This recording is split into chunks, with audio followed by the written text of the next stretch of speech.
This is awful discouraging.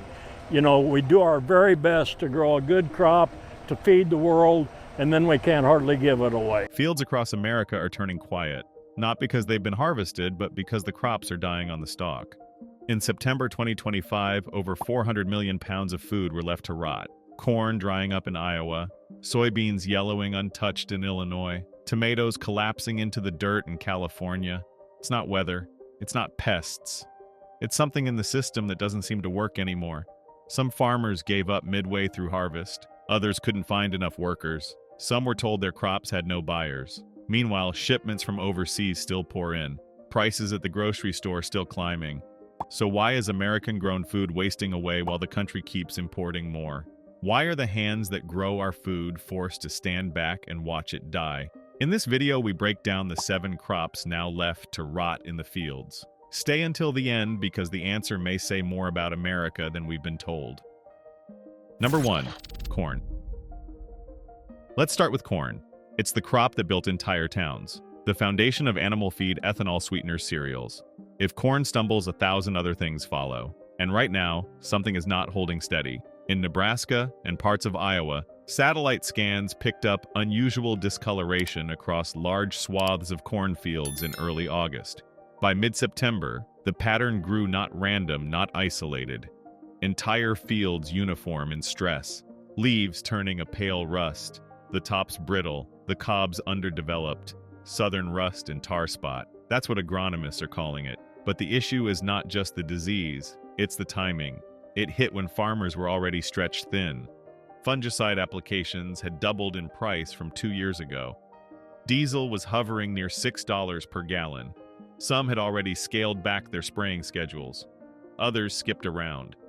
By the time signs showed up, it was too late, and the markets, they barely blinked.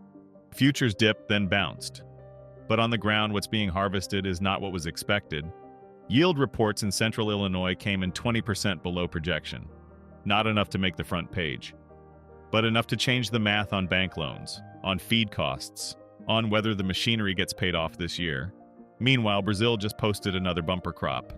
Their corn is cleaner, drier, and already on ships. The Philippines placed a large order last week. Argentina followed with their own push into South Korea. Buyers are looking elsewhere and not just temporarily. Some grain elevators in the Midwest started limiting intake by early September. Not because they're full, but because the contracts aren't there. Some corn is being held in old storage bins waiting for prices to rise. But with mold risk increasing daily, it's a gamble few can afford. What's striking is what's being left behind. In a typical year, even damaged corn might get chopped for silage. But this year, some fields were just walked away from. Aerial drone footage out of western Kansas shows full rows still standing browned untouched. No combines, no trucks, nothing but silence. The disconnect is hard to ignore. Supermarkets haven't lowered prices. Feedlots are still paying more. Ethanol producers are watching the market sideways. Yet farmers are looking at rows of product that will never make it off the ground. So, where is it all going? Maybe you've noticed corn-based products inching up in price. Maybe you haven't. But this kind of crop loss doesn't always show up where people expect it. It's slow, it's quiet, and it spreads beneath the surface. A missed harvest here, a canceled contract there. Then a factory has to pay more for inputs. Then a food manufacturer cuts back on volume. Then packaging shrinks. Not all of that leads back to corn, but sometimes too much of it does. If corn, with all its industrial backing, federal programs, and infrastructure, is showing cracks, it makes you wonder about the crops that don't have that kind of safety net. The ones that bruise easily, that rot faster, that don't store well. And when you start to wonder that, you start to look at what's next. What other crops are following the same path? Let's take a look at soybeans, the so-called king of American exports. But what happens when even the king has no throne left to stand on? Number 2, soybeans. The numbers don't scream, they whisper. Just 3 million metric tons of soybeans sold for export as of late September. On paper, it looks like a delay. In practice, it's a signal. A crop that once moved billions of dollars worth in a season now sits in bins uncontracted, unclaimed. No one's lining up at the ports, no rush to load containers, only silence again. Soybeans used to be the golden ticket. From the Dakotas to Ohio, entire farm budgets were built around them. Feed markets, oil processing, tofu, biodiesel, the list goes on. And for years, demand seemed endless. But this fall, calls from Asia slowed to a trickle. China, the largest buyer, has not placed significant new orders. Word is they're stocking up elsewhere. Brazil is cheaper. Argentina is offering faster shipping. So American soy is sitting still. And that stillness has a price. Some elevators are reducing storage space. Not from lack of volume, but because turnover isn't happening. With shipping routes backed up and contracts stalled, soybean bins are being pushed to capacity. And when beans sit too long, the risks grow. Moisture builds. Temperatures fluctuate. Quality drops. What started as premium-grade cargo starts edging toward animal feed value, then toward loss. The fields, ironically, still look full. Drive past them, and it might seem like nothing's wrong. But that's the thing about soybeans. The damage isn't loud. It creeps in through missed deadlines, shrinking margins, rising storage costs, and overseas buyers who stop picking up the phone. This month, futures dipped below break-even for many mid-sized farms. That doesn't make headlines, but it shows up in other ways. Equipment payments get delayed, fertilizer orders shrink, acres planned for next season get revised downward, and eventually some farmers opt out. Not of farming entirely, but of soybeans because they simply can't afford to play a losing hand twice. It didn't happen overnight. Over the last 5 years, trade tensions, shifting tariffs, unpredictable inspections, and competing export deals have chipped away at confidence. At first, it looked like a temporary shift, then a longer adjustment. And now for some, it no longer looks temporary at all. The impact doesn't stop on the farm. Soybean oil feeds into hundreds of processed foods. When prices become volatile, food producers look for alternatives. That creates a feedback loop. Demand dips. Buyers hesitate. More beans stay in the bins. It doesn't take a crash to feel the collapse. Just enough hesitations, enough maybes, enough rerouted shipments. What's haunting is not the loss. It's the uncertainty. The questions that hang around every harvest. Will anyone buy? Will it store long enough? Will next year be any different? And through it all, the world keeps moving. Ships dock, containers move, stores stay stocked. But behind those shelves are farms staring down rows of product that the global market might no longer want. At least not at a price that pays. What happens when the world gets used to sourcing elsewhere? When what once seemed like a hiccup starts to feel like a pattern? It's not just corn, and it's not just soybeans. The cracks are showing in crops that spoil fast, too. Crops where time is not measured in months, but in days. Crops like tomatoes. Because when even the softest fruit can't make it from farm to table, you start to wonder what else might be breaking. Number 3, tomatoes. You can't have pizza sauce without tomatoes, or ketchup, or chili, or that canned soup that's been sitting in your pantry since last winter. Tomatoes are everywhere in your freezer, in your drive-through bag, and your weekday dinners. But this fall, across fields in California's Central Valley, tomatoes didn't make it to the truck. They split, they sank, they rotted. Processors started slowing intake in late August. Not because the tomatoes weren't ripe, but because the orders weren't coming. Warehouses in Stockton and Bakersfield reached capacity weeks ahead of schedule. Some plants reduced shifts. Some told farmers to hold deliveries. That delay, it's all it takes for a tomato to collapse in the field. Unlike corn or soy, tomatoes don't wait. The second they hit peak color, the clock starts ticking. Even a 36-hour delay can be the difference between prime-grade sauce material and compost. And this season, delays stretched longer. Trucks sat idle. Picking crews were sent home early. Thousands of tons were left in rows, melting under the September sun. Canned tomato prices at the store haven't dropped, but processors are trimming their contracts for next year. Some growers are reporting canceled renewals. Others are being asked to scale back acreage. And still, grocery shelves stay full for now. But that's what's confusing. How can shelves stay stocked when fields are being abandoned? Some brands are importing paste from overseas to fill the gap. Italy, Turkey, even China. Labels don't always tell the full story. You might think you're buying California grown, but the contents tell another tale. And as domestic tomatoes go unpicked, foreign paste slips into the system. Not cheaper, not better, just more available. And that's where things start to shift. A tomato grown in California supports more than the farm. It touches truckers, processors, factory line workers, label printers, warehouse staff. When a crop gets skipped, the ripple travels far beyond the field. One missing load here, two fewer pallets there, then a week later, someone doesn't get their hours or their paycheck. The consequences are slow but steady. Regional banks are watching loan requests drop. Equipment suppliers are reporting softer fall sales. Fuel vendors across the Central Valley are seeing a 10% dip in deliveries. None of it feels massive. But when you add it all up, it speaks louder than any headline. And what about quality? Some tomatoes that were harvested showed signs of overexposure, sun-scald, cracks, uneven ripeness. Processors paid discounts. Some bins were rejected entirely. Not enough consistency, not worth the freight. And with water allocations tighter than ever, each acre that goes to waste isn't just a crop lost, it's a resource wasted. People notice when prices go up, but what they don't see is the gap between what's being grown and what's being used. The soft loss, the silent drop-off, the kind that doesn't show up in receipts but lingers in the system. A tomato lost in the field doesn't raise alarms. But thousands of acres like that, it starts to feel like something's breaking. And if tomatoes with their central role in so many of our foods are being left to decay, what does that mean for the crops with even tighter margins? Number 4, grapes. The air in California's grape country feels different this fall. The sweetness is still there, but not from celebration. It's from grapes fermenting in the sun, not in barrels. On the ground. By early September, vineyards across Fresno and Madera reported a sharp drop in active buyers.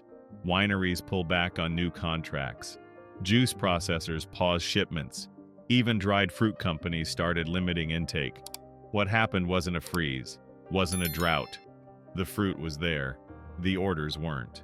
For table grapes, the situation turned first. A surge of cheaper imports from South America and Mexico began filling distribution centers in late August. Retailers already facing higher transport costs and uncertain demand started choosing predictability over loyalty. That meant pallets of American-grown grapes, fully ripened, packed ready, never made it onto the truck. Vineyards started pulling pickers early. Not because the fruit was overripe, but because the labor wasn't worth the loss.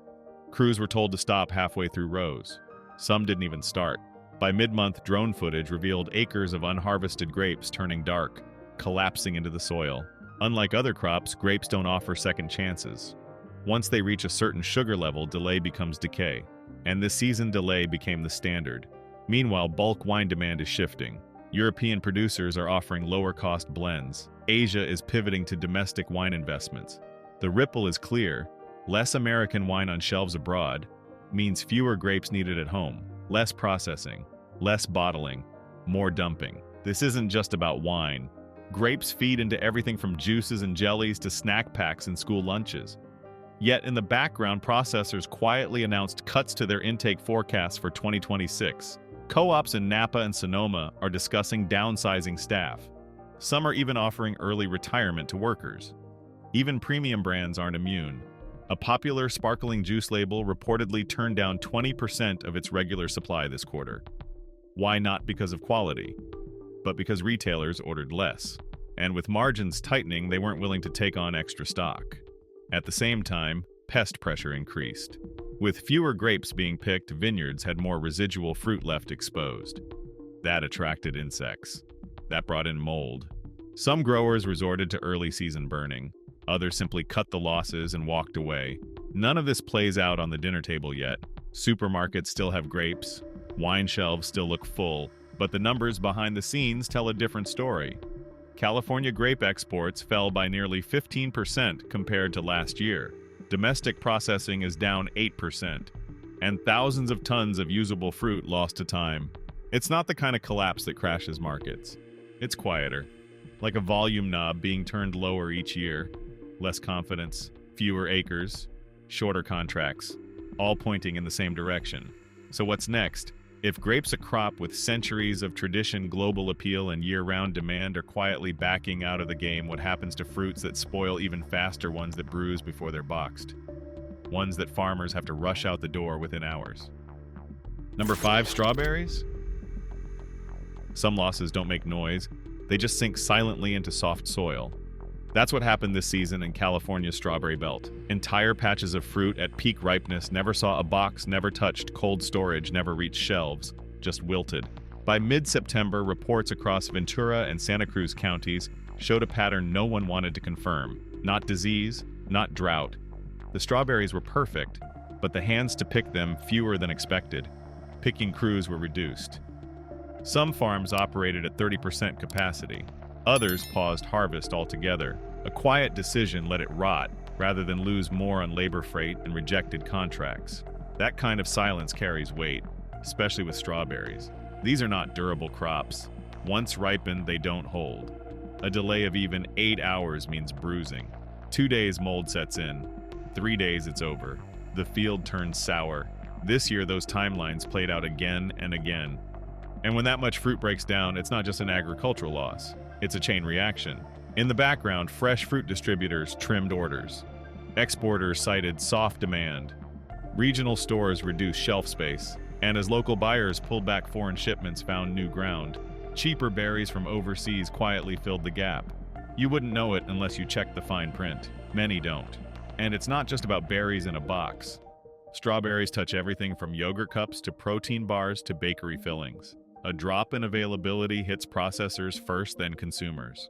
Smaller jars, thinner layers, missing items on familiar menus, all while thousands of pounds of fresh strawberries grown just miles away never moved. Growers are being told to scale down. Some nurseries have already slashed next year's seedling production. Others are cutting contracts, citing low labor certainty. And those conversations, the ones between farmer and processor, packer and shipper, are not about growth anymore. They're about how to survive the next cycle with less. Even price doesn't protect this crop. In some cases, strawberries were priced higher than last season. But without the infrastructure, without labor, without guaranteed buyers' high prices, only deepen the loss. Because unharvested strawberries don't become revenue. They become waste. And the field doesn't forget. Spoiled fruit attracts pests, weakens vines, spreads disease. A skipped harvest doesn't just hurt this season, it jeopardizes the next. No announcement marked this collapse. No headlines. No warning signs in the produce aisle. Just missing fruit. And with that, a sense that something in the system has shifted quietly, but meaningfully. And strawberries are just the start of it. Because if this can happen to a fruit Americans eat every day, what about the greens we rely on every single meal? Number 6. Leafy greens. It doesn't take long for lettuce to go bad. Not days, hours. Once harvested, leafy greens begin to collapse under their own moisture. That's why this fall in parts of Salinas and Yuma, the smell came first. Then the flies, then the silence. Fields that were supposed to be picked by 6 in the morning sat untouched by 10. By noon, rows of romaine and iceberg were already starting to wilt. Trucks meant to carry fresh greens to packing sheds were diverted or left waiting. In some cases, no one showed up to load. This wasn't about weather. It wasn't about soil. It was about the smallest margin in American agriculture finally breaking. Leafy greens have always operated on razor-thin timelines. Cut today, shipped tonight, stocked by morning. Miss that window and the crop is lost. But this year, that window closed even tighter. With freight costs rising, some buyers delayed orders by a single day, and that was enough to destroy entire acres. Farmers had to make fast decisions. Cut early and risk spoilage in transit. Cut late and risk total loss. Some didn't cut at all. They left the greens in the ground, let them break down where they stood, not from neglect, from logic. It cost more to move them than to let them rot. And while this played out in the fields, consumers noticed something else. Fewer bagged salads, more out-of-stock signs on spring mix and baby spinach, smaller bundles, higher prices. But what they didn't see was what happened behind the scenes. Regional distributors quietly scaled back. Packing houses reduced hours. Cold storage facilities idled compressors to save energy. Each step in the chain cut costs and cut workers. Then came the contracts. Major food service buyers pulled back on institutional orders. School lunch suppliers adjusted menus. Airline catering scaled down. Every layer downstream from the farm tightened while acres of ready greens decomposed in the soil upstream. By the end of September, the losses weren't just agricultural, they were structural. Labor shortages collided with transportation bottlenecks. Fuel prices bit into margins. Foreign greens grown under cheaper standards started appearing more often. Not better, just easier to move. And in the middle of it all, silence. No headlines, no breaking news. Just a quiet shift in what's available and what's no longer feasible to grow. Number 7, almonds. In the Central Valley of California, almonds once stood for growth. Rows and rows of perfectly aligned trees stretching for miles promising returns.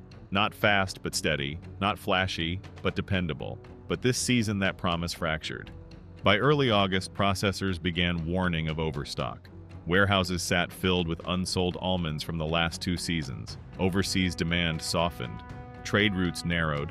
Shipping costs made American almonds harder to justify on global shelves. Even longtime buyers in India and Europe turned to cheaper options. Australian stock surged. Meanwhile, California almonds waited, and this isn't a crop you can pause. Almonds are not seasonal like strawberries or lettuce. These trees require constant care, water, nutrients, pollination, labor. And if a grower pulls back even slightly, the damage shows fast, not just in this year's yield, but in next year's quality the year after's bloom. So when prices dropped below break-even this summer, thousands of acres were left to dry out. Not as an accident, as a decision. Farmers who spent over a decade nurturing orchards began tearing them out. Some bulldozed entire sections. Others simply turned off the water. By late September, aerial footage captured large brown patches among green not from drought but abandonment. The numbers followed. Exports dropped by double digits. Domestic snack producers delayed contracts. Some almond milk brands began blending in alternative nuts, quietly, without fanfare. Just enough to rebalance cost. In grocery aisles, nothing seems missing. Almond butter is still stocked. Granola bags still list almonds. But behind that illusion of normal is a shrinking supply chain, one that's shedding growers, compressing infrastructure, losing trust. And the ones who remain, many are aging. Many are tired. Some are one bad season away from walking. Because with almonds, it's not just about price. It's about time. Time spent waiting for trees to mature. Time spent recovering from a market crash. Time that for some ran out. Even irrigation companies started noticing. Lower water orders. Fewer new systems installed. Insurance adjusters flagged almond operations as high risk. Land value shifted. Investors backed out. And still, almonds sat in crates, unshipped, unwanted. No news cycle covered this collapse. It happened in reverse, not with a storm, not with fire, but with quiet math that no longer added up. So when the shelves stay stocked, but the growers disappear, what's really being lost? Because if almonds, one of America's most exported, most processed, most embedded crops, are falling off the map, what else is already on its way out? And with that, we've reached the end of the list. But not the end of the problem. In the next section, we step back to see the full picture, the patterns, the signs most people missed. Stay with us.